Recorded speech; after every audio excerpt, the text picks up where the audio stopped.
The photographs were in a Ziploc bag taped behind the loose baseboard in his study closet. I found them because I was looking for a box of Christmas ornaments he swore we had, and my hand brushed against something that wasn't drywall. The tape gave easily, recently replaced, I realized later, recently worried about, two elderly people. A woman with kind eyes and his same crooked smile. A man in a fishing hat, arm around her on a dock. The photos were dated 3 years ago. He told me his parents were alive, but complicated, that they lived upstate and didn't travel, that they wouldn't be at the wedding because they didn't approve of marriage in general. I believed him. Why wouldn't I? The envelope had a return address, small town, 2 hours north. I took a Friday off work and told no one. The woman who answered the door had his nose, his exact chin. She was smaller than in the photograph, diminished somehow, like someone had let the air out of her. "Can I help you?" She blinked at me, polite but vacant. "I'm looking for the Millers." "I'm Mrs. Miller." She smiled, but it was a rehearsed smile, the kind you give strangers when you can't place them. "Are you from the county?" Before I could answer, a man appeared behind her. Thin, unsteady on his feet, he stared at me with no recognition at all. "Harold, it's someone from the county," she said, not looking at him. "I'm not," I started. "I'm Daniel's fiancé." "Your son's fiancé." Nothing. They looked at me like I'd spoken a foreign language. The woman tilted her head. "We don't have a son," she said, gently, like she was letting me down easy. The neighbor found me sitting in my car 20 minutes later, unable to start the engine. "You're not from Adult Protective Services," she said. It wasn't a question. I told her who I was. She was quiet for a long time. Then she told me about the Alzheimer's, his father first 3 years ago, rapid and cruel. Then his mother 6 months later, the doctors said from grief and stress, the kind that switches something off in a brain already vulnerable. They'd been in that house declining together for 2 years. No family visits, no calls. The neighbor had assumed they were childless. The strange thing, she said, is the notes. What notes? On their refrigerator, new one every week or so, in handwriting that isn't theirs. Says, "Do not run. Call the police if you find this note. Do not tell them I was here. We thought maybe a social worker was leaving them, but the county says they don't do that." She looked at me. "You think it's someone who doesn't want to be recognized." I didn't go inside again. I sat in my car and watched the house. The mother came out once to get the mail, shuffled back in. The father never appeared.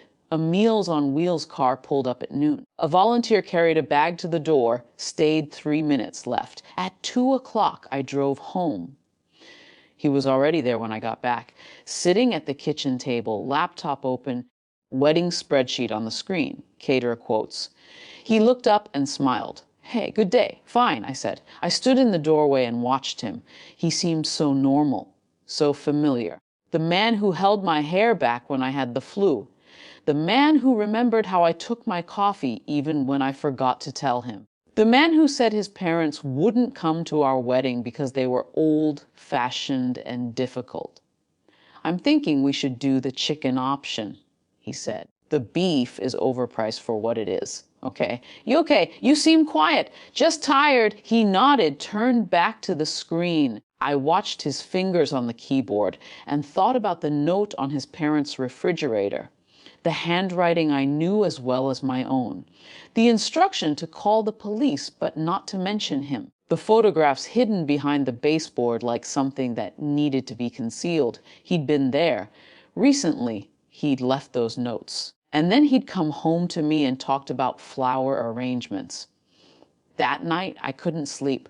I lay next to him and listened to him breathe, and I tried to understand. 18 months since he'd visited, the neighbor said.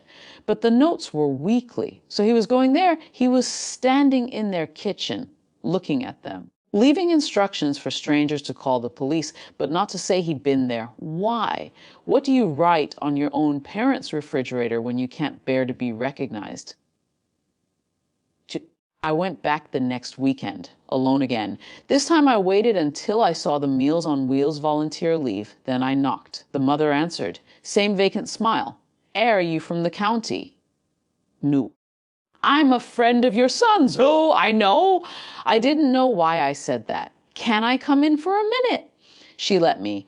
The house was clean, but tired. Dust on the baseboards. A faint smell of medicine and microwave meals. In the kitchen, I found the refrigerator. The note was there, held by a magnet shaped like a lobster. Do not run. Call the police if you find this note. Do not tell them I was here. His handwriting, no date. Just the instruction over and over, week after week. I took a photo with my phone. The mother stood in the doorway, watching me.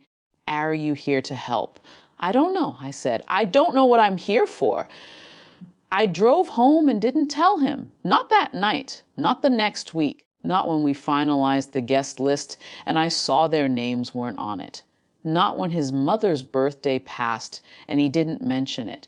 Not when we went to bed each night and I lay awake, listening to him sleep, trying to find the line between betrayal and something worse, something I didn't have words for. I called Adult Protective Services on a Tuesday from work. Anonymous. I gave the address. I said an elderly couple needed a wellness check. I didn't mention Daniel. I didn't mention the notes. They told me someone would go out within 48 hours. That night, he asked me if I wanted to watch a movie. I said, sure. He put his arm around me on the couch, and I sat there, rigid, thinking about the note on the refrigerator. Do not run. Not a warning to his parents. A warning to whoever found them. A confession buried in plain sight. He wasn't ashamed of them. He was ashamed of himself. The wedding is in 4 weeks. I haven't decided what to do. I go to work. I try on my dress one more time. It fits perfectly. I look at myself in the mirror and wonder if he'll recognize me at the altar or if he'll see someone else entirely. Someone he's been leaving notes for without ever really speaking to. I think about his mother telling me she doesn't have a son. I think about whether she's wrong or whether she's telling the truth in a way that's more honest than anything he's ever said to me. I think about the police and whether they went to that house and whether they found anything and whether anyone will ever tell me. And I think about the note, do not run, call the police. I haven't run yet, but I haven't called anyone either. I just sit here in the life we built, watching him move through it like a stranger I once thought I knew, and I wait to see what happens next. The invitations are mailed, the deposits are paid. And every night he kisses me good night, and I kiss him back, and neither of us says a word about the people in the photographs, or the note on the refrigerator, or the 18 months he let them disappear without him. I don't know what that makes me. I don't know what that makes him.